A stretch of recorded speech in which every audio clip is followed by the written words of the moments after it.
अस्सलाम वालेकुम grade 9 students. Unit number 4 का लेक्चर है।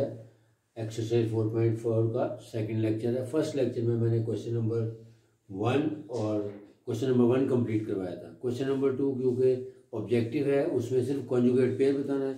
तो कॉन्जुगेट पेयर का बहुत ही आसान तरीका होता है कि जो रेडिकल वैल्यूज़ के दरमियान या जो सर्च के दरमियान साइन है उसका साइन चेंज कर देते हैं। यानी अगर वो पॉजिटिव है तो नेगेटिव कर दें, नेगेटिव है तो पॉजिटिव कर दें। इसलिए वो आपको उस ऑब्जेक्टिव में आने ज़्यादा वो मैं बोर्ड पे सॉल्व नहीं कर रहा, मैं क्वेश्चन नंबर 3 और क्वेश्चन नंबर 4 को करवाने लगा। Let's start question number 3। If x is equal to 2 minus √3 find the value of 1/x। याद रखें कि जब भी सर्च के क्वेश्चन दिए होंगे, x की वैल्यू दी है और 1/x की जब वैल्यू निकालनी होगी तो उसका रेसिप्रोकल ले लेंगे और रेसिप्रोकल लेने के बाद उसको रैशनलाइज करने के बाद सिंपलेस्ट फॉर्म में लिख देंगे। बहुत आसान है। सबसे पहले लिखें x is equal to 2 minus √3, so 1/x is equal to 1/2 minus √3। क्योंकि x का रेसिप्रोकल 1/x होता है, लिहाजा जो x की वैल्यू दी है तो उसका रेसिप्रोकल लेने के लिए उसको लिखेंगे 1/2 माइनस √3। अब क्योंकि ये डिनोमिनेटर में सर्ड आ गया और आपको बताया कि डिनोमिनेटर से सर्ड को एलिमिनेट करना है और उसको एलिमिनेट करने का तरीकाकार क्या होता है, रैशनलाइजेशन। और रैशनलाइजेशन का प्रोसेस क्या होता है, जो इसका डिनोमिनेटर में सर्ड की वैल्यू दी है उसके कॉन्जुगेट पेयर से उसको मल्टीप्लाई भी करेंगे और डिवाइड भी करेंगे।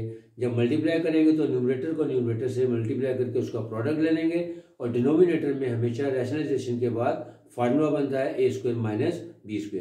यानी जो दो वैल्यूज दी होंगी उनके स्क्वायर लें, उसका डिफरेंस लें और उसको सिंपलेस्ट फॉर्म में लाने के बाद इजीली उसको कटिंग वगैरह करने के बाद या अगर स्टैंडर्ड फॉर्म आ जाए तो उसको वैसे सिंप्लीफाई कर दें।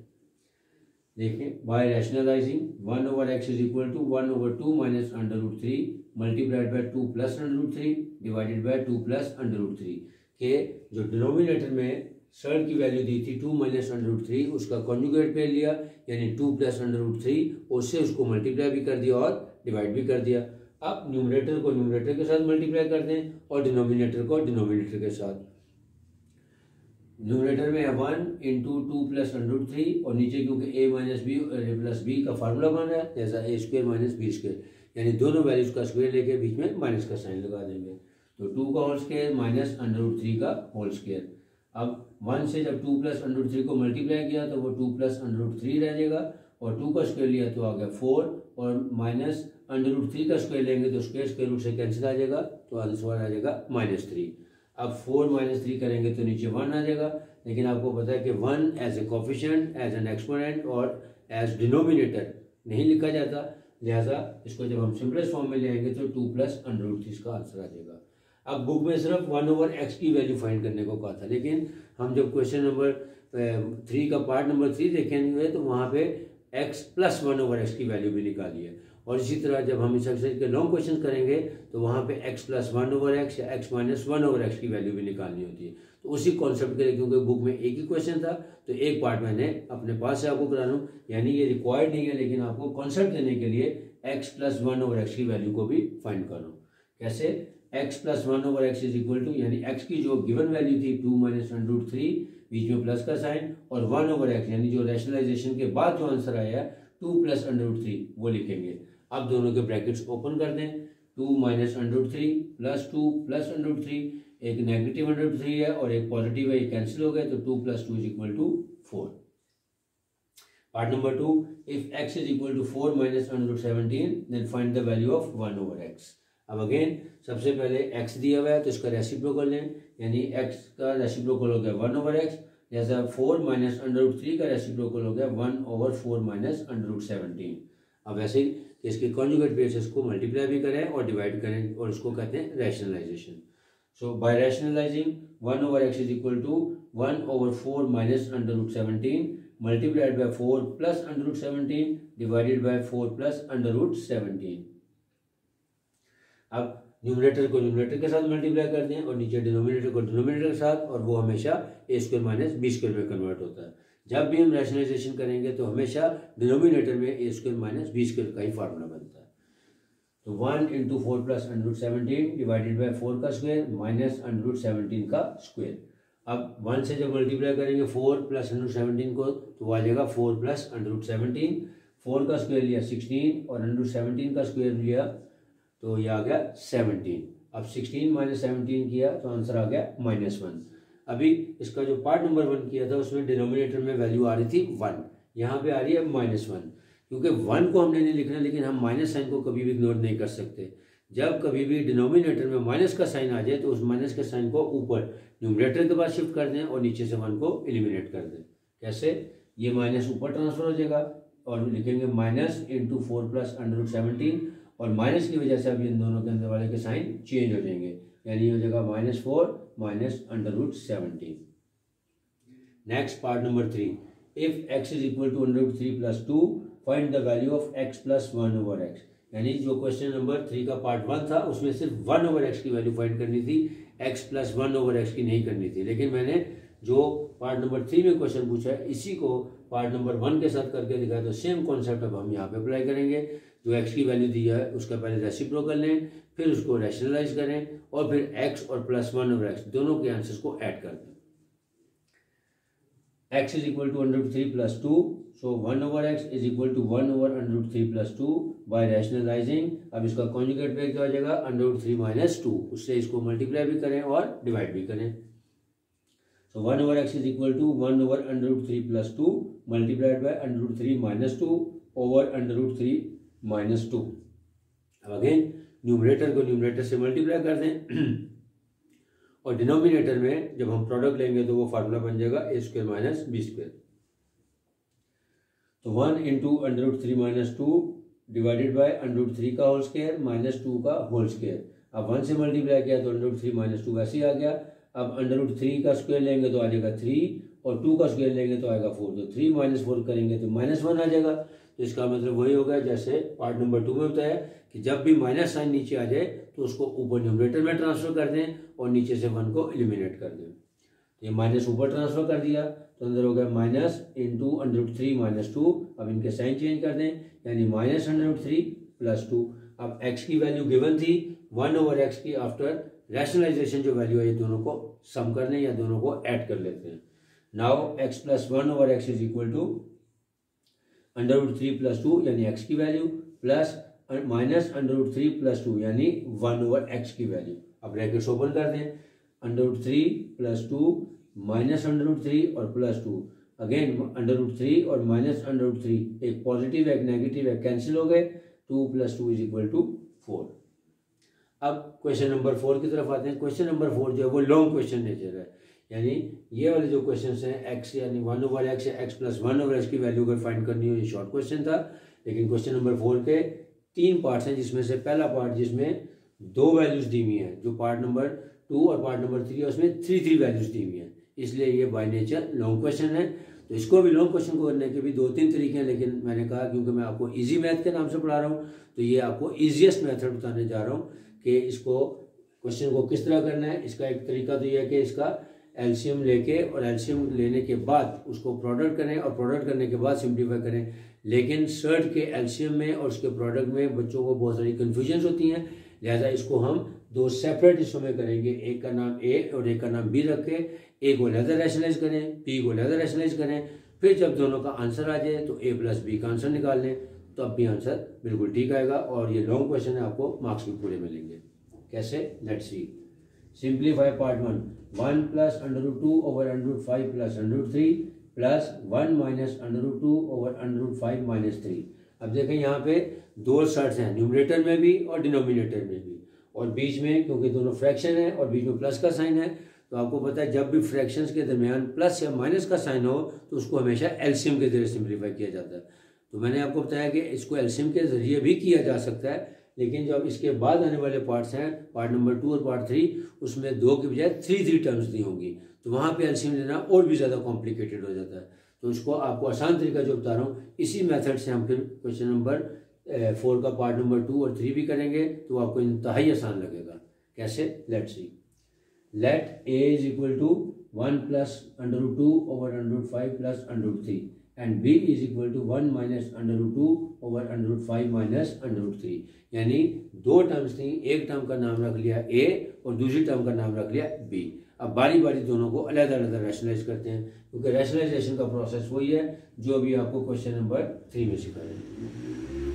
यानी इसके डिनोमिनेटर के कॉन्जुगेट पेयर से इसको मल्टीप्लाई भी करेंगे और डिवाइड भी करेंगे।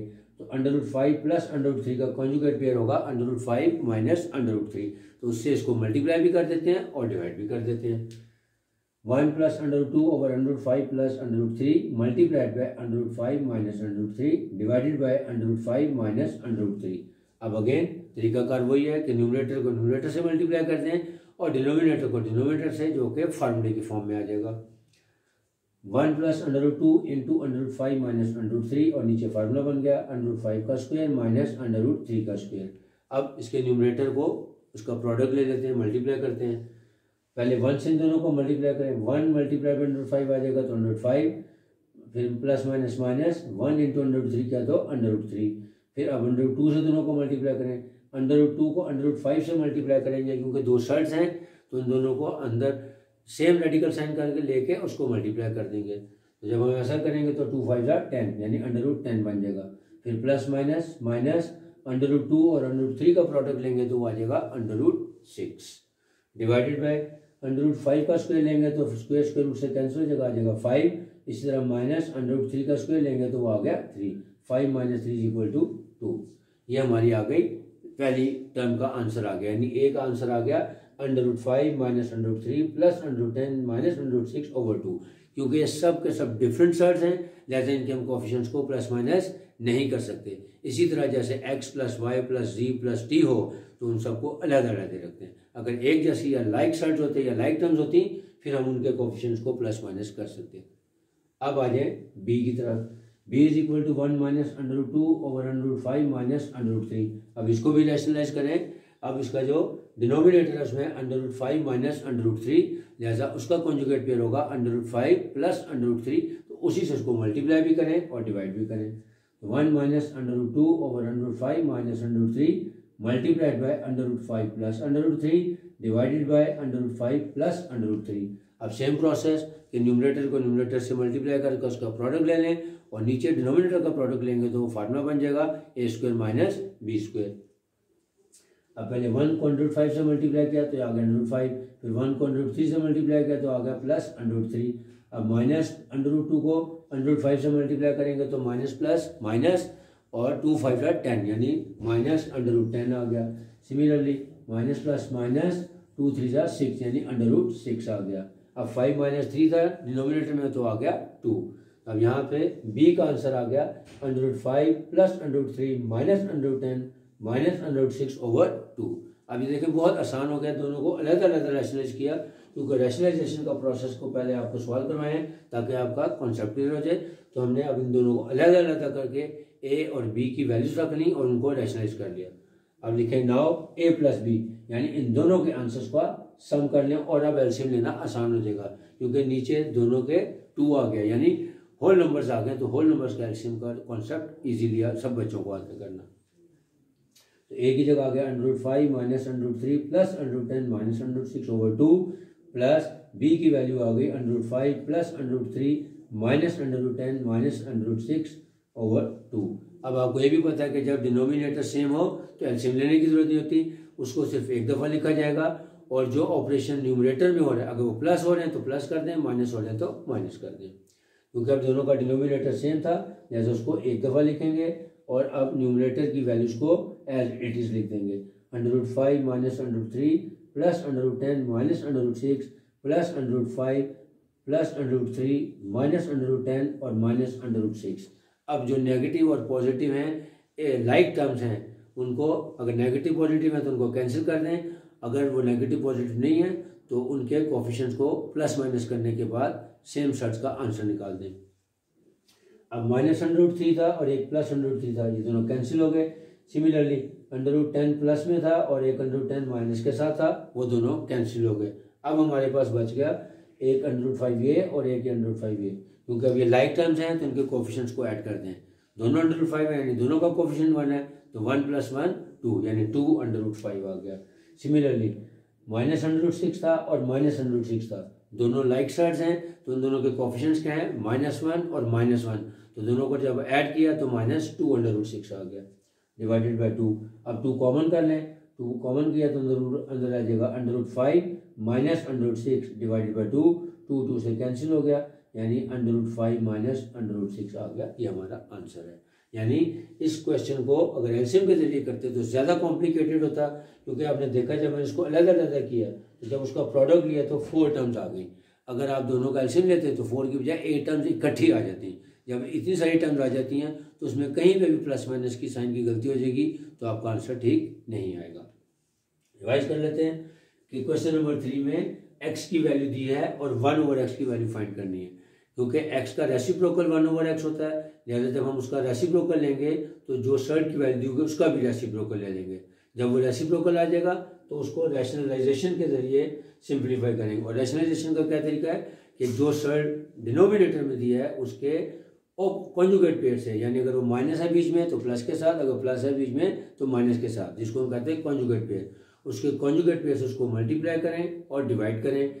जब आपका न्यूमरेटर को आंसर आ जाए तो न्यूमरेटर को न्यूमरेटर से मल्टीप्लाई करके उसका प्रोडक्ट ले लें, और डिनोमिनेटर में जब दोनों डिनोमिनेटर का प्रोडक्ट लेंगे तो वो हमेशा a² माइनस b² में फिनिश होगा।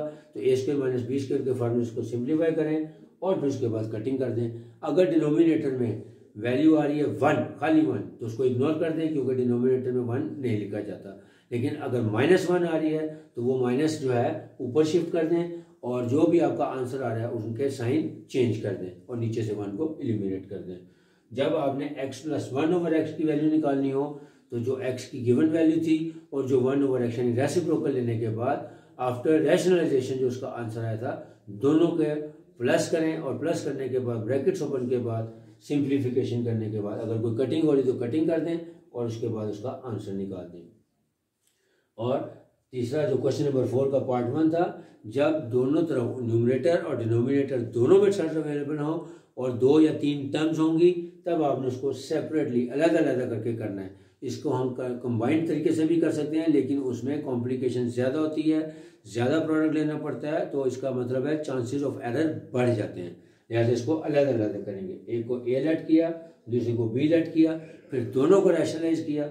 जब रैशनलाइज करने के बाद सिंपलेस्ट फॉर्म में आंसर आ जाए दोनों के, फिर जो भी ऑपरेशन करना हो, a + b हो या a - b हो या a + b + c हो, व्हाटएवर जो भी आंसर होगा, उनके आंसर्स को प्लस माइनस करेंगे तो सवाल आपका इजीली हो जाएगा इंशाल्लाह। अब क्वेश्चन नंबर 4 के बाकी 2 पार्ट्स और क्वेश्चन नंबर 5, 6 एंड ऑनवर्ड जितने भी इसके लॉन्ग क्वेश्चन हैं वो इंशाल्लाह आने वाले लेक्चर में आपको वो भी इजी मैथ के जरिए से या इजी मेथड के जरिए से समझाऊंगा। Hope you will understand.